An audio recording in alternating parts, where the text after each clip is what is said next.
Smiling together, 100 members. Or It'll be like in June. we'll still be smiling.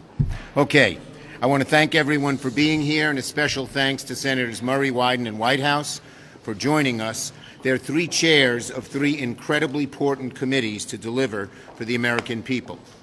However, the House Republicans have taken the American people hostage.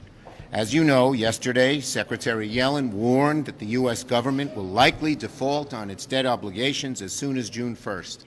That's only 30 days from now. Rather than listen to reason, Speaker McCarthy has caved to extremists. By passing the Default on America Act, he's handed the keys over to the House Freedom Caucus, who are more than happy to let the U.S. default if they don't get every last cut and every last unrelated hard-right policy that they want. In fact, the American people haven't even had the ability to look at what's in this awful bill, and I think they deserve to see it. And I believe Speaker McCarthy, from just a few weeks ago, would agree with me. Let me quote Speaker McCarthy the day he became Speaker. Here's what he said, quote, "I want to give all Americans a personal invitation. You're welcome to see this body at work.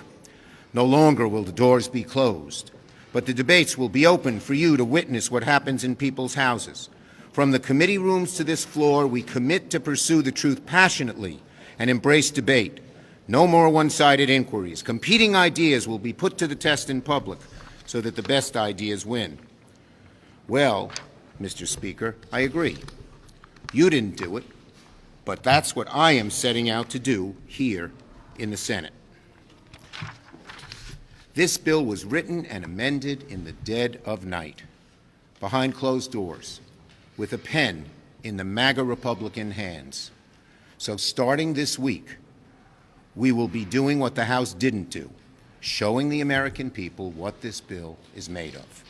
If Republicans refuse to level with the American people about their bill, Senate Democrats are more than happy to do it.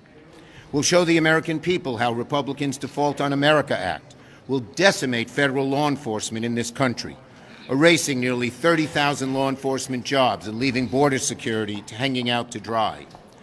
They'll see how the DOA is a direct assault on families, slashing child care, cutting Pell Grants, and gutting vital programs like Meals on Wheels.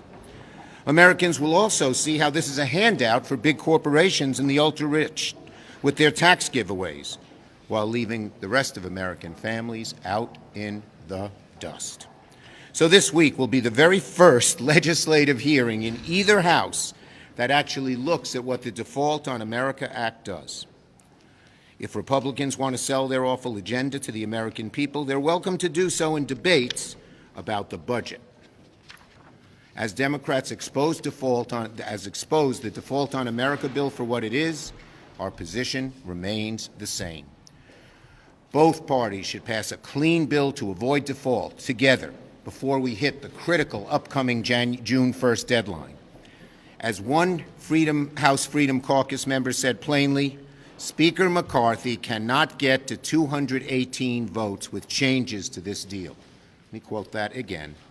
Speaker McCarthy, according to a House Freedom Caucus member, and every one of them has a lot of power, said Speaker McCarthy, quote, cannot get to 218 with changes to this deal.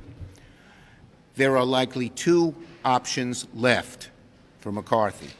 Either Republicans cause a first-ever default on the national debt or go for their awful bill.